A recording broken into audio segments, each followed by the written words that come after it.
Hey guys, today I'm going to show you how to create some really interesting lighting, playing around with shadows a bit, and yeah, just overall getting something that looks pretty nice. So let's dive into that. First of all, we've got ourselves a new empty blender scene. We're just going to delete everything. We are then going to create a plane. So I'm looking at the scaling so I know how big this thing is. I think 15 meters should be enough. Then we're going to go into edit mode, select the edge over here, press E to extrude, Z to extrude it up, and there we go, maybe up a bit more. We're also going to grab these sides, select this one over here as well, and extrude all three up. Yeah, that should be good for now.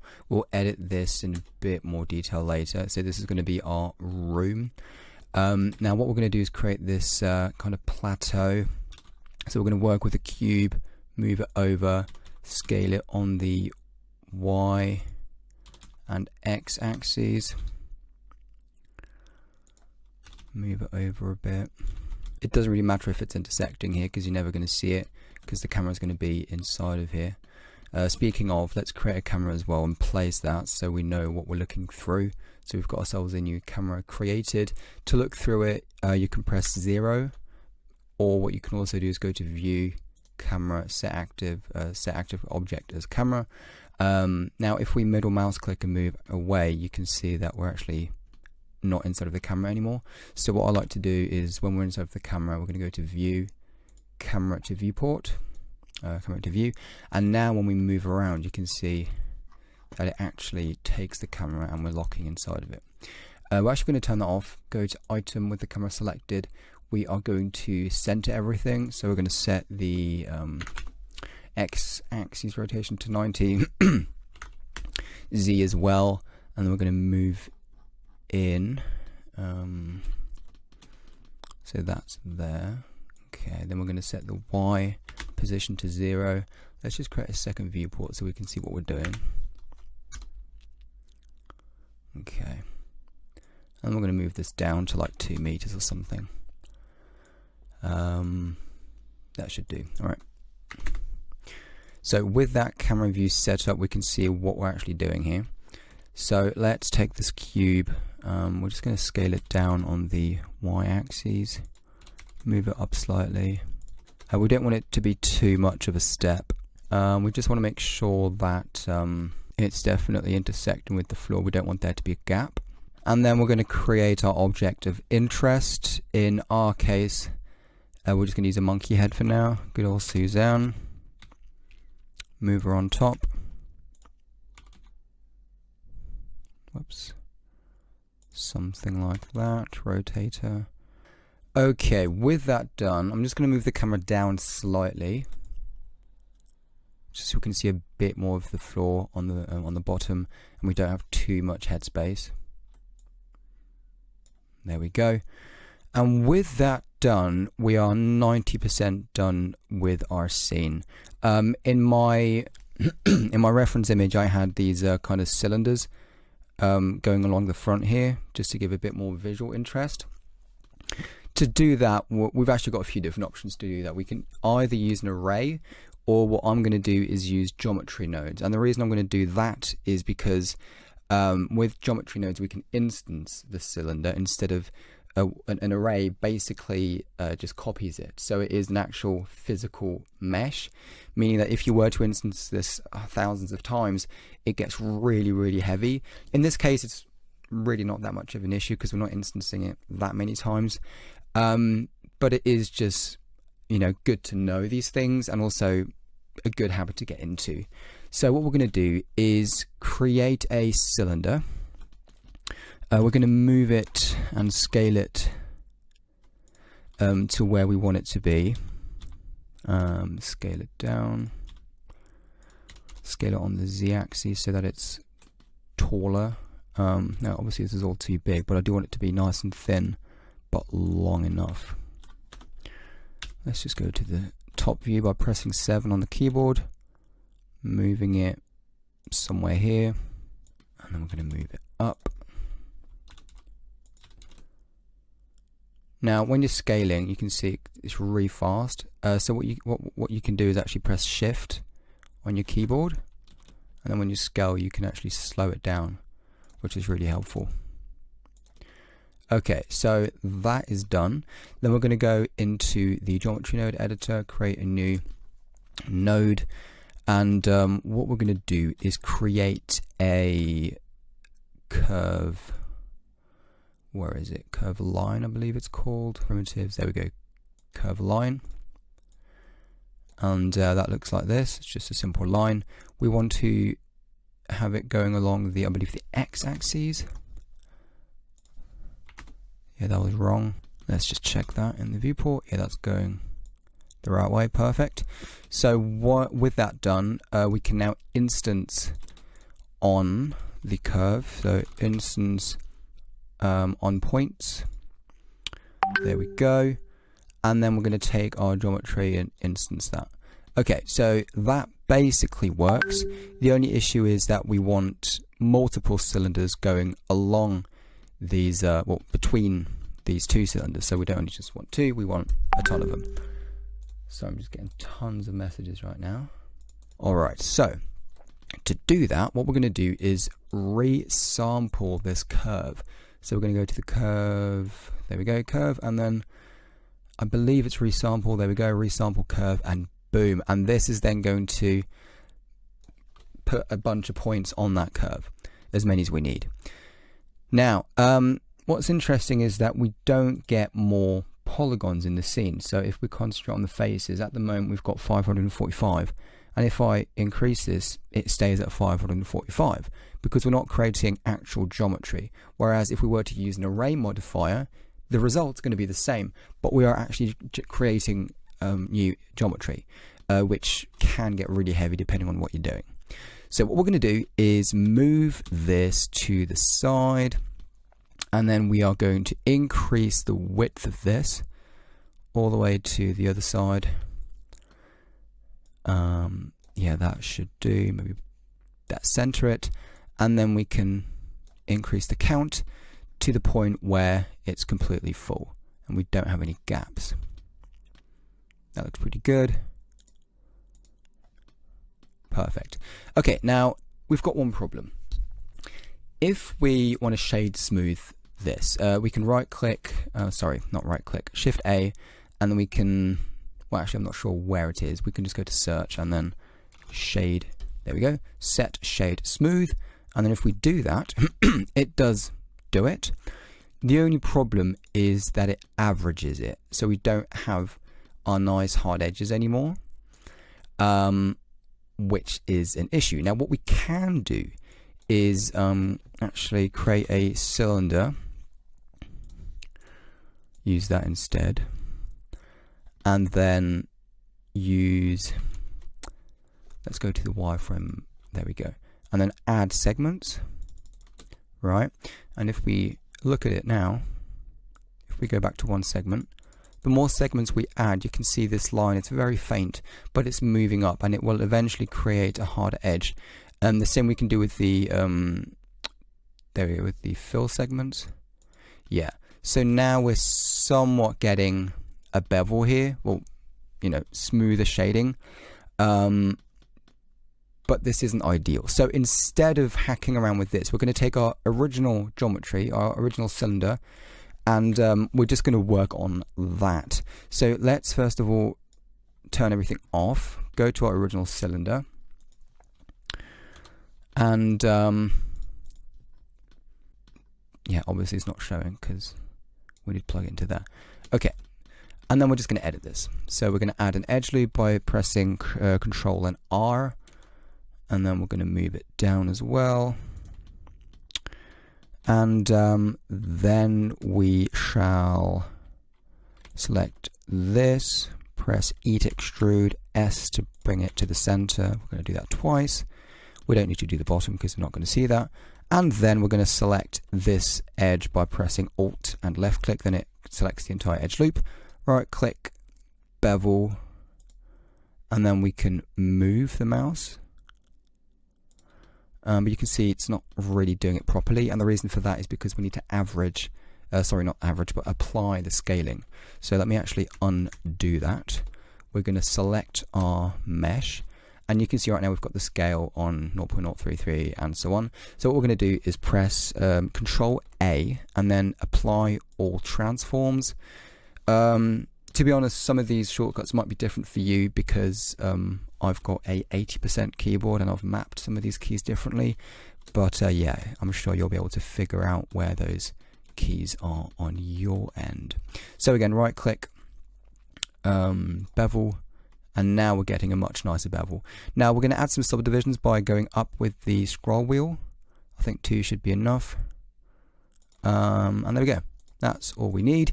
So now when we go back and we put our geometry into the instance, and we then, let's just go there we go, and we now use the shade smooth as the output. There we go. Now we've got ourselves a really nice looking cylinder. I'm just going to move it down a tad.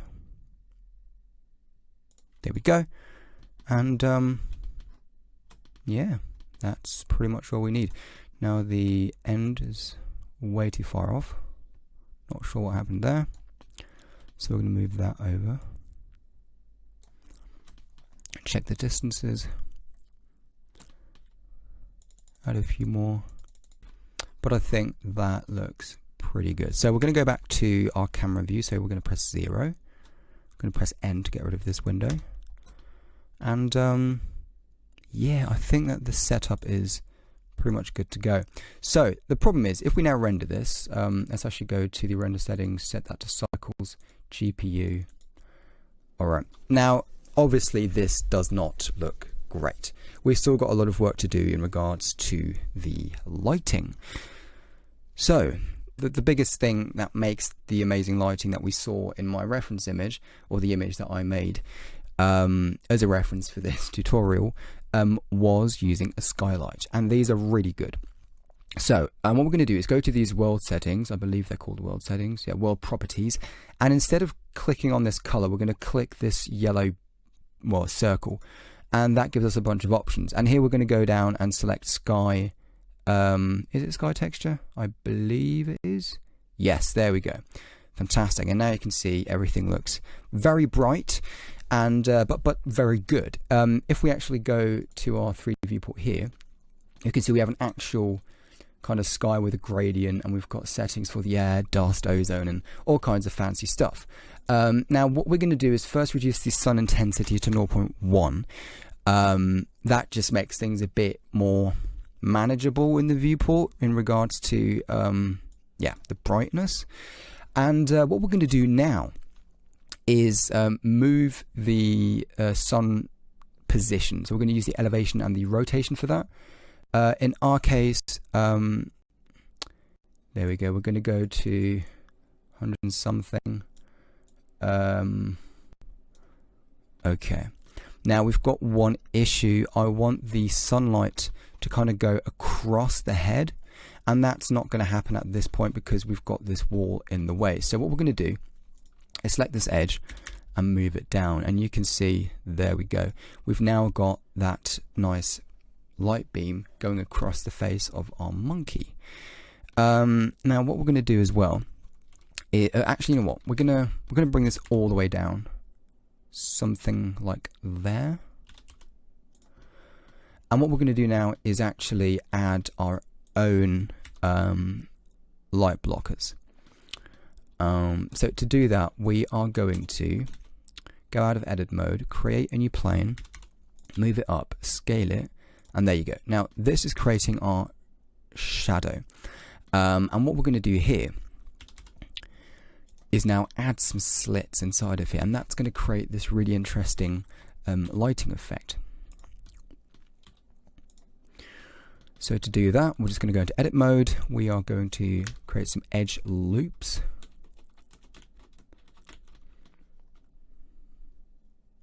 There we go. We're going to move them over here, over there, and something like that. Okay, now if we're not happy with the position, we can always just select these edges and move them. In this case on the x-axis. And what I'm going to do is go into face selection mode, select this face over here, and simply delete the face. and that creates another line over here.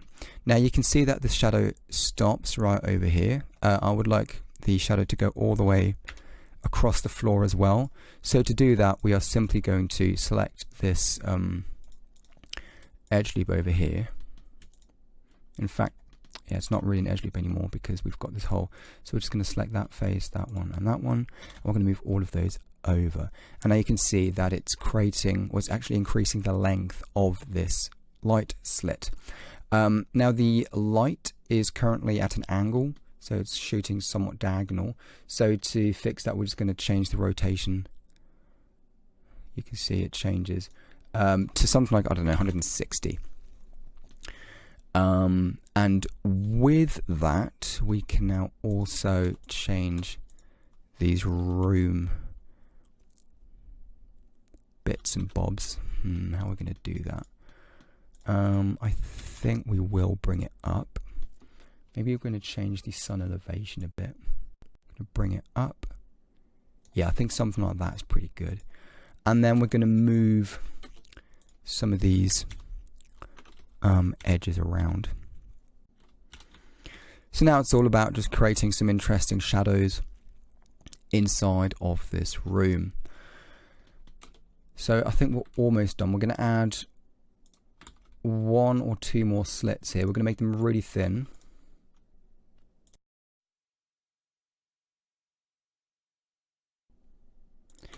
Okay, so one final step is adding some more shadows by using objects in the air. So for that, we're going to be using some cylinders. We're going to make them really thin. So we're going to scale them on the z-axis and then scale them down again. And that just creates this nice and thin bar. Okay. And then we're going to move that on top, or well, actually inside of these holes. Now, the further away these bars are, the softer these shadows are. So you can play around with this and play around with it to your liking. I'm going to move it underneath these, or underneath the roof, basically. And that will just give us somewhat of a harsher shadow, as you can see here. Now, in case you want the shadows to be somewhere over here, we've got one problem, which is that this object is now in the viewport. So there's one thing you can do, which is actually hide this from being visible in the viewport, but only casting a shadow. So to do that, we can go into the object properties, into the visibility, and then you can turn everything off except for the shadows. Actually down here. So camera. Let's just make these red.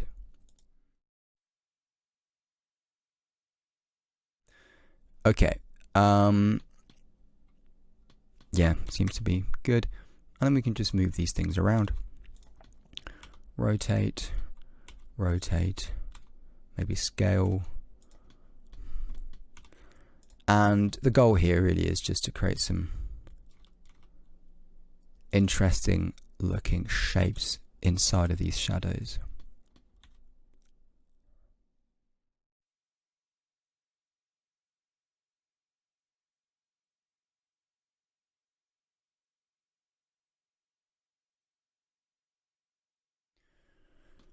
Okay, so with the lighting done, let's quickly go into some shaders. We're going to apply the same shader to the entire room. So new, we're going to call this white bump. Almost. There we go. And we're going to apply that to everything here.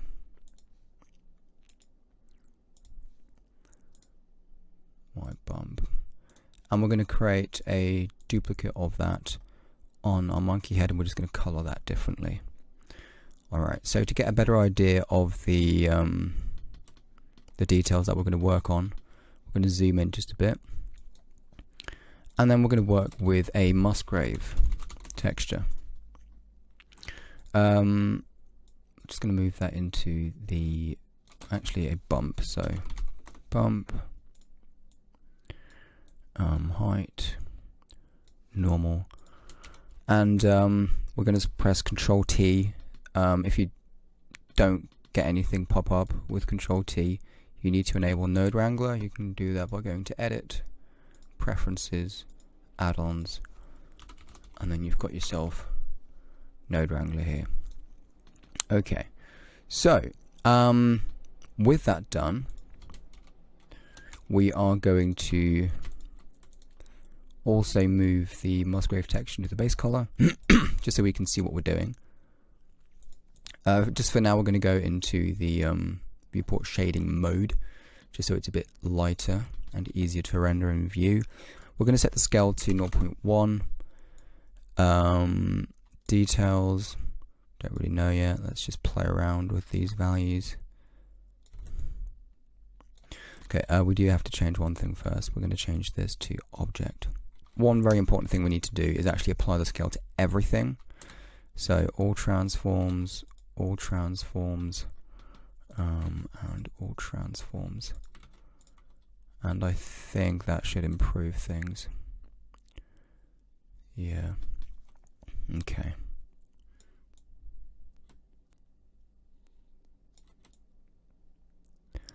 Now it's just a matter of playing around to see what looks good. Honestly, no idea what settings I used. Multifractional maybe.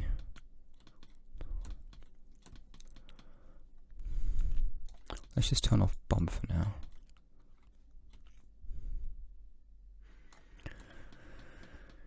Yeah, I think something like that should work. Detail on 8. Scale rather low. Now what I like to do as well is use a color ramp, and then what we can do here is actually play with the contrast. And something else I like to do is use this inside of the roughness as well. Let's first move this back into the bump. Then we're going to reduce the strength to something like 0.15, and to get a better idea of the bump and the roughness, we're going to set the color to black, and you can see the reflectiveness a lot better. So let's actually increase the detail just a bit more. Instead of 8, we're going to set it to 12, maybe 10. Yeah. And then we're going to take this and move it into the roughness as well.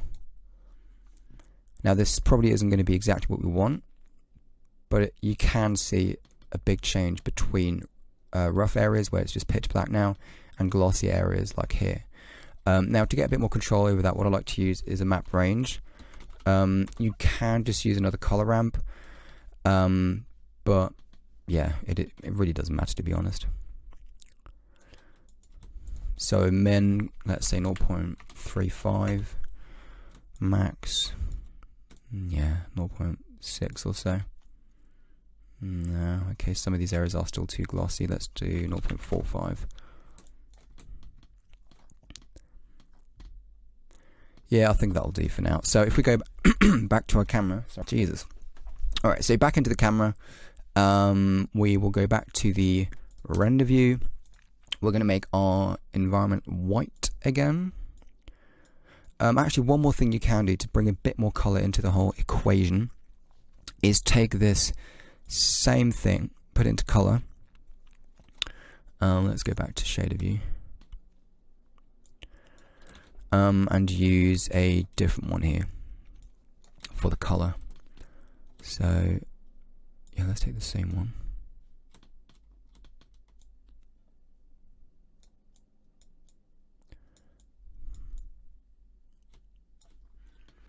Okay, not sure why we're not getting the color information we want on our cylinders here. We also want this shader to be on there. Yeah, we have got it on there. Okay. Anyway.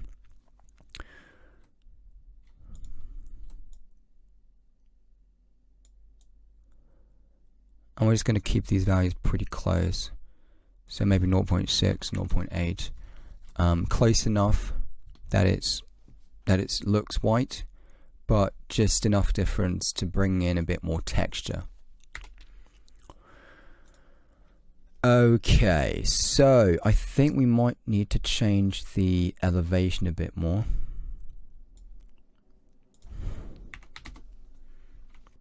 Yeah, now with this, because the lower the light is, the lower the sun is, the more orange we get into the scene, and I brought it up to bring in a bit more blues. Now because we brought the sun up higher, we're now having issues with the shadow because that has moved. I want to have the light and the shadows to be in specific areas. So we are going to go into the 3D viewport one more time and just move these holes over a bit.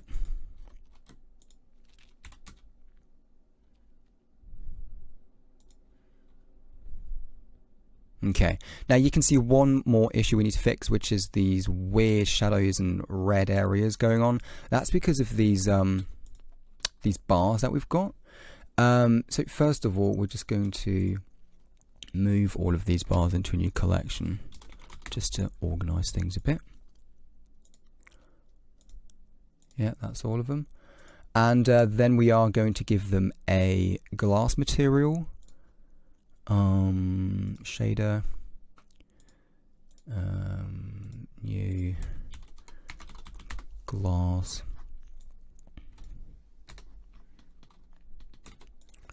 And then add a glass BSDF. There we go. So those are now a glass material, and to fix these shadows and all that kind of stuff, we can just go and turn everything off here apart from shadows. So that should do the trick.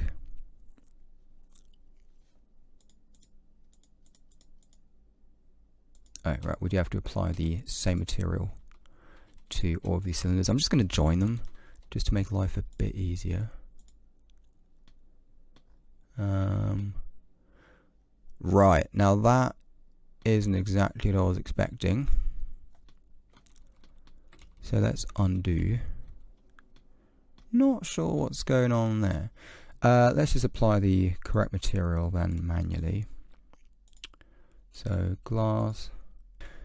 Okay, that should do the trick. And then if you don't want any of these, so this one here to show up in the viewport, you can just, there we go, turn off camera. And you will still get the shadows, which we do want in some way, but you'll get it also on the wall. So to be honest, we'll just move it out of the view. There we go. Alright. Then one final adjustment to these guys. We're going to apply our head. Yeah. Pink bump.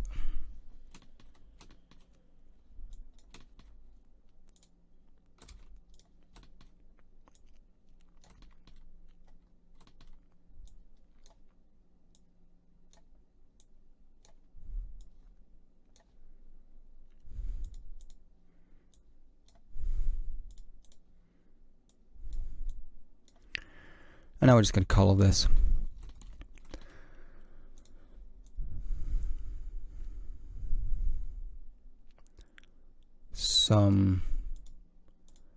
Honestly, no idea what color we're going to take here.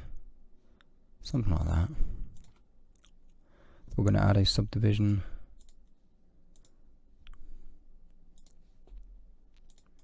Shade smooth. And then if we look at this from close up,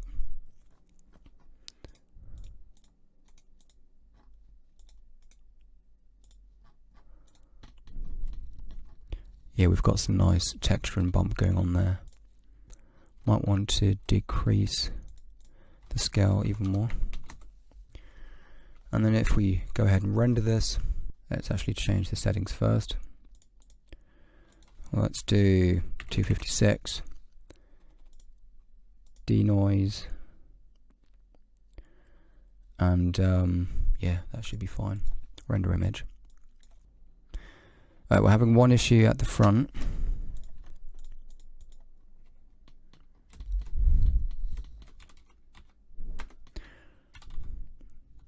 For some reason I didn't move these into the correct position, so let's quickly fix that.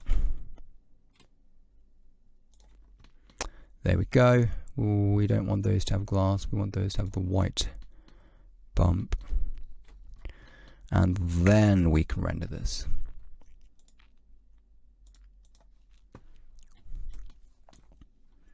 There we go. I think there's one final adjustment. We'll move the camera down a bit. Yeah, I think that's better.